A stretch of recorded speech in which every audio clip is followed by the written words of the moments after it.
Hello and welcome dear students. Today we are going to discuss the topic the beginning of Tantricism. The main objectives of this lecture are to understand the conceptual discourse of Tantricism, to highlight the origin and beginning of Tantricism in India, to examine the impact of Tantricism on different religious traditions of India. Course outcome. The topic will enable the students to understand the concept of tantric religious traditions, its beliefs and practices. It will acquaint the students with mutual religious influences and rich heritage of India. Now let's talk about emergence and development of Tantrism. As a word, Tantra is formed by the root Tanuvistra, which means to spread or to spin. A famous Rigveda commentator, namely Sayana, refers Tantra as an agricultural implement which is spread out or merely worked. The fourth Veda, called Atharva Veda, and famous grammarian Panini uses the term Tantra strictly in the sense of loom. But gradually the word assumed theological and philosophical connotation, and hence Tantricism is the name given to the religious practices that evolved in the most primitive fertility rites of tribal communities who were non-Aryan. Not only did it penetrate deep into the other civilized cults like Jainism, Buddhism, Shaivism, Vaishnavism and etc., but it also emerged as a challenge and response to these cults, which by the early medieval period 650 to 1200 AD had all established vested interests and became part of the establishment. Through mystic interpretations and symbolism, the established forms of religion attempted to sublimate Tantrism. Therefore, to educate modern people, the essence of Tantricism is fundamentally orgiastic rites, including the usage of 5 makaras, which are Matsya, that's fish, Mamsa, that's meat, Madira, that's alcohol, Mithuna, sexual activity, and Mudra, physical gestures. Tantricism plays a significant role in the religious and social life of India. Tantra was largely utilized to comprehend the mysteries of existence and the universe. Tantra arose as some amount of man's understanding of the external universe at an earlier times in history. Tantrism was a way of life that sought the significance of knowledge in the day-to-day activities of man, such as agriculture, cattle breeding, distillation, iron smelting, etc., and in experimental sciences such as alchemy, medicine, embryology, physiology, etc. With the intentional theoretical orientation that the structures of the microcosm and the macrocosm are identical. It asserts that human body has the key to understanding nature. Some later tantric authors derived their teachings from the Vedas.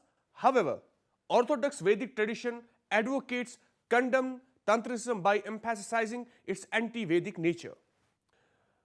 This is probably because of the reason that the follower of tantric traditions accepts Tantra as revelatory as that of the Vedas and even gives more superior position to Tantra over Vedas. Traditionally, Tantricism was seen as a form of black magic unworthy of study by a man, whereas Tantra proponents such as John Woodruff, Sibchandra Vidyaranava, Panchanan Tarkaranatha and Gopinath Kaviraj asserted it to be the essence of the Vedas and equated it to Hinduism. In contrast to the richness of the subject, the vast majority of writers on this topic focus primarily on its sexual aspects and attempts to disseminate contemporary concepts regarding sex difficulties under the label of Tantra. Historiographically speaking, it is indisputable that tantric concepts and practices have their origins in primitive sex rites based on the magical link of nature and human fertility. Such primitive sexual ceremonies were linked to the evolution of religious beliefs and human intellect in general. With the rise and popularity of new religious beliefs such as Zoroastrianism, Judaism, Christianity, and Islam, preached by eminent individuals, Tantricism and its related ceremonies became extinct. Tantricism had infiltrated all the types of cultural and intellectual endeavors throughout history. Therefore, it was logical to associate it with religious and philosophical concepts. It must be viewed as something beyond a religious stream. From a sociological perspective, Tantras stood in direct contradiction to the Samartha Puranic tradition of Hinduism. It is viewed as a form of knowledge relevant to various elements of human activities, serving as a parallel tradition to that of the dominant and affluent class and standing in a reciprocal relationship with the latter in terms of exerting influence and receiving influence. Tantricism emphasizes the feminine element of bipolar reality and promotes liberation rituals. In North India, Kashmir, and Bengal and Assam, Tantricism developed at the verge of Aryan influence. Indian religious traditions, Brahmanism, Jainism, and Buddhism were impacted by Tantricism. Tantricism is a multifaceted notion that goes from simple magic to the complex metaphysics of theologians like Abhinavagupta, who has discussed it in his famous text called Tantra Lokaha. In Tantric sadhana, the body plays a key role. Tantric sadhana is comprised of puja and yoga. Tantric puja closely resembles Vedic puja and consists of three distinct types. Nitya must be performed daily, Naimitika on special occasions, and Kama to fulfill a specific need. Tantricism flourished during the 5th and 6th centuries CE and reached its zenith about 1000 CE. It has had a significant impact on Ananda Marga. Its method consists of sadhana, the use of material objects, mantra, the chanting of sacred mantras, and mudra, hand gestures or symbolic gestures. Kashmiri Tantric Shaivism is mainly a monastic absolute philosophy based on 64 Shaiva agamas. According to this non-dualistic philosophy, there is only one absolute reality called Paramashiva. It devalues pilgrimage and the worship of gods. Yoga is given greater importance than ritual. In this kind of Shaivism, there is no distinction based on caste or gender for initiation. Tantric Shaivites were also split based on acharas, with each achara corresponding to a distinct group. Trika achara was popular among Kashmiri Shaivas. In India, the religious beliefs and traditions are represented by the tradition of the elite and the tradition of the masses. The Brahmanism, Buddhism, and Jainism religious traditions belong to the first category. Absolute reliance on the doctrine of karma and reincarnation is shared by all of these faiths. The mass tradition recognizes a personal God who is expected to watch over them in their daily living, overlook their transgressions, and deliver benefits in times of need. These prevalent beliefs developed the cult of bhakti or devotion to a personal God. This bhakti cult expressed itself through countless local and tribal deities, whether crude or sophisticated. Over time, these deities were categorized according to their character and temperament, and they became identified with the ultimate beings of what came to be known as Panchapasana, or the 5 primary forms of devotional religious systems, as well as Buddhism and Jainism. To comprehend the origin and early evolution of Tantricism, it is essential to understand the parallel traditions present in non-Brahminical, heterodox, regional, and tribal cults. Regarding the spiritual journey, Tantricism denies categorically the Varna system, patriarchy, and all external formalities. These perspectives are in direct contradiction to those defended by the Samartha Puranic tradition. Hence, the believers of the system have been criticized and several attempts have been made to discredit the Tantric views. The dominant tradition, elite, created a pantheon in each system in terms of existing social hierarchy, with its supreme being as the acknowledged overlord and allied deities as subordinates had little to do with the larger sections of the masses who subscribed to a different tradition. A tradition consisting of popular beliefs, cults, rituals, liberal social ideals, and ethics and philosophy that gave life a real meaning. This legacy was subsequently enriched by different preachers and religious leaders in different eras, who occasionally created fundamentally Protestant and liberal new forms of religion. The tribal low-born Vrasala, Buddha became a Kshatriya, a Chakravartin, and a universal king over time, as is the case with several of these systems, as is the case with Buddhism. According to Natha tradition, the 5 great tantric instructors considered as Adisiddhas originated from the lowest classes. Minanatha, who is associated with such tantric writings as Goraksa Samhita, Goraksa Siddhanta Samam, Graha, etc., was either a fisherman, a Kyotiya, or a Kaivarta. Hadipa or Jalandhari Pa was a Hadi, or according to another version, a net holder who worked as a stable sweep in the court of Patika's queen, Mainamati. Numerous of these siddhas were prominent tantric treatise authors. One of most striking aspects of their teaching was that they urged their contemporaries to practice their respective skills with integrity and argued that this would lead to their emancipation. Every religious system in India maintains a parallel tradition in opposition to the one supported by the ruling elite. In India, tantric rites have affected nearly all religious forms and traditions. It demonstrates that despite opposition from the established traditions, Tantricism had the power and unique capacity to impact India's major religious systems. It even had the capacity to generate new religious systems, such as Shaktism in Hinduism and Vajrayana in Buddhism. Certain Pancharatras, Ganapatyas, and Pashupata sects were born directly from this parallel lineage. Tantra has a peculiar appeal for millions of Indians, despite its primitive legacy and cruel, barbarous, and immoral rituals.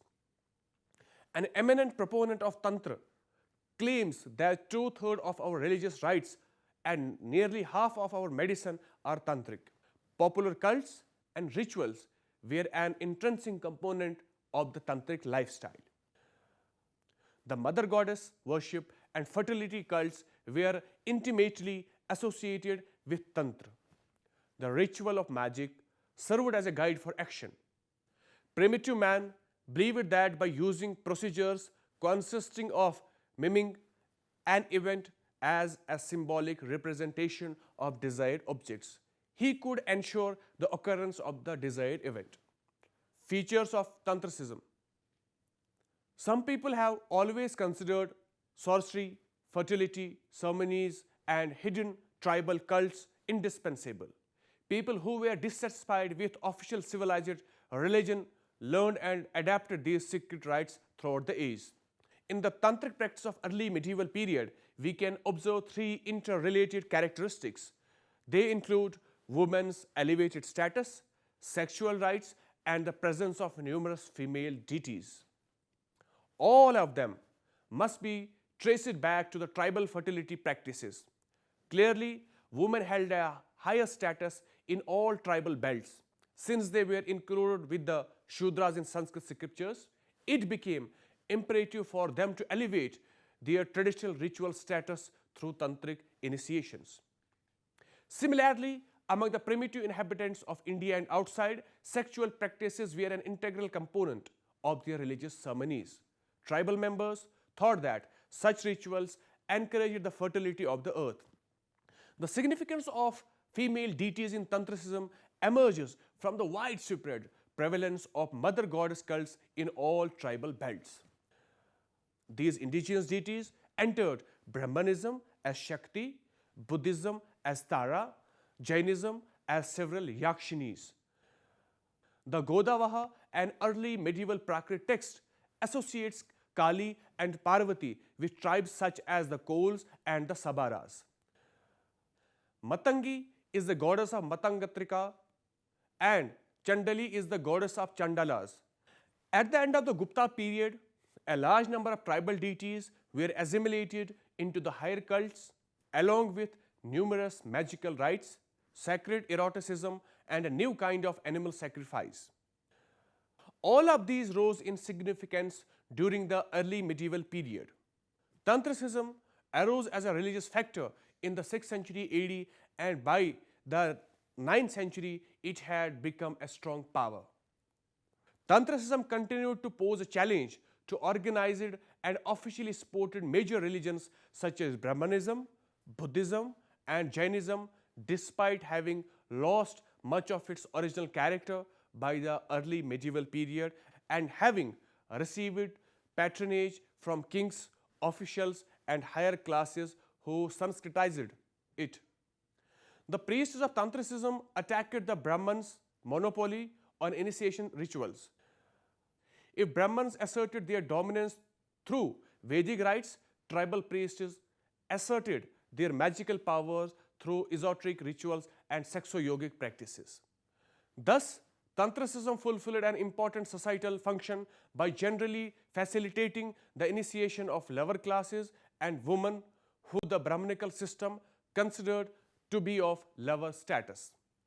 The Tantric priests asserted mastery over a variety of ceremonies, occult practices, and herbal cures, not only to treat snake bites, insect bites, etc., but also to ward off the ill effects of ghosts and planets. Thus, the Tantric priests of the early medieval period served as a priest, healer, astrologer, and shaman. The heterodox religions and Tantricism. It was observed that the most primitive fertility rites re-emerged in a sublimated form as Tantricism and entered Buddhism, Jainism, and Brahmana theology. Makhali Gosala, a contemporary of the Buddha and the Mahavira, is claimed to have practiced orgiastic sexual practices which undoubtedly originated in primitive religions as well as gone naked. Early Buddhism and Jainism made every effort to prevent the entrance of these tantric rituals into their respective religions. In the earliest phases of their respective histories, Buddhism and Jainism waged a determined struggle against the cult of image worship, rituals, and sacrifices, which they viewed as deeply immoral. They emphasized soul purification in order to achieve nirvana or salvation. During the Kushana period, Mahayana, a major development of Buddhism, incorporated image worship. By incorporating tantric techniques, Mahayana is supposed to have evolved into Mantrayanism or Vajrayanism in the Andhra region. Since the 3rd century, many tantric writings have arisen. From Andhra and Kalinga, tantric learning went to Vanga and Magadha, where it flourished during the rule of the Palas. Shri Ghosa Samaja Tantra was likely composed around the 3rd century AD. The Vajrayana tantric literature is so extensive that a formal catalogue of its Tibetan language works include 3 high volumes. In the earliest centuries of the Christian era, idolatry and rituals developed in Jainism. In his Pomacharya, Samantabhadra, 3rd century AD, praised temple worship and rites.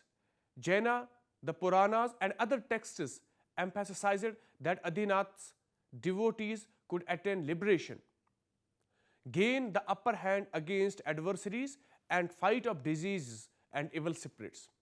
Tantricism penetrated Jainism on a considerable scale throughout the early medieval period, as it did other religions. As a result, Jainism established a pantheon of yakshas and yakshis, the attendant demigods and goddesses of Tirthankaras, as well as a variety of mantras, magical formulae to appease them. Numerous Jaina tantric writings, which include the cult of yakshis such as Padmavati Arambika, Siddhaika, and Jwala Malini, was adorned with magical and miraculous components. These yakshis were supposed to grant their worshippers with superhuman abilities. In early medieval Karnataka, the Yapaniya sect of the Jaina was a protagonist in disseminating the tantric form of devotion. Scholarly opinions on the impact of Tantricism. Broadly speaking, there are 2 groups of scholars who have expressed their opinions with regard to the Tantricism. One group of scholars is expressing its extreme criticism vis-a-vis Tantricism, while as another group is concerned to highlight the real essence and benefits of following this mysterious path. Critical school. In this group, we have scholars like Monier, Williams and Hopkins, Winternitz, Weddell, Barth, B.C. Chatterjee and Binoy Bhattacharya. The first two scholars, Monier, Williams and Hopkins, supported the view that Tantricism is nothing but a degraded version of Hinduism which incorporates the most barbarous, repulsive and obnoxious elements into its fold. Similarly, Winternitz opines that ugly things in Tantricism are not drawn from the popular beliefs or from popular traditions, be it aboriginal popular beliefs or from the Aryan. Rather, it is the creation of theologians. Weddell severely expressed his view and said that the tantric phase which developed around 10th century in North India, Kashmir and Nepal, including mantrayana practices, and called itself the Vajrayana or thunderbolt vehicle. B.C. Chatterjee referred Tantra as misguiding principle, which according to him offers wine and woman on the name of God and religion. Similarly, Binoy Bhattacharya's research on Vajrayana led him to reach to a conclusion that if ever in Indian history the mind of a nation as a whole was diseased, it was during the period of the Tantricism or the period immediately preceded the Muslim onslaught on India. Another prose school. The first appreciation to Tantricism from a Western scholar came from George Woodruff, who through his various scholarly papers, articles and books. In his writings, it has been suggested that the tantric subscription to magic had economic significance and directly connected with food production. It is said that in pre-class societies, it was convicted that man can control natural forces by doing collective rituals and performances. D.K. Chakravarti has shown that there was association of Tantricism with aboriginal tribes who venerated stone tools and weapons as cult symbols associated with fertility rites. Conclusion. Tantricism began in the early decades of the Christian era and reached its zenith around the year 1000 CE. It advocated equality for all and encouraged social freedom among all castes. Tantricism is a multifaceted notion that goes from primitive magic to the complex metaphysics of theologians like Abhinavagupta. In tantric sadhana, the body plays an important role. Tantric sadhana is comprised of puja and yoga. Tantric puja closely resembles Vedic puja and consists of three types: Nitya, which is performed every day; Nimitika, which is conducted on special occasions; and Kama, which is performed to fulfill a specific desire. The primary objective of Tantricism is freedom from enslavement. It influenced the majority of India's religious traditions. Dear students, it was all about today's lecture regarding the beginning of Tantricism. Hope you have understood it well. See you next time with a new topic. Till then, take care and goodbye.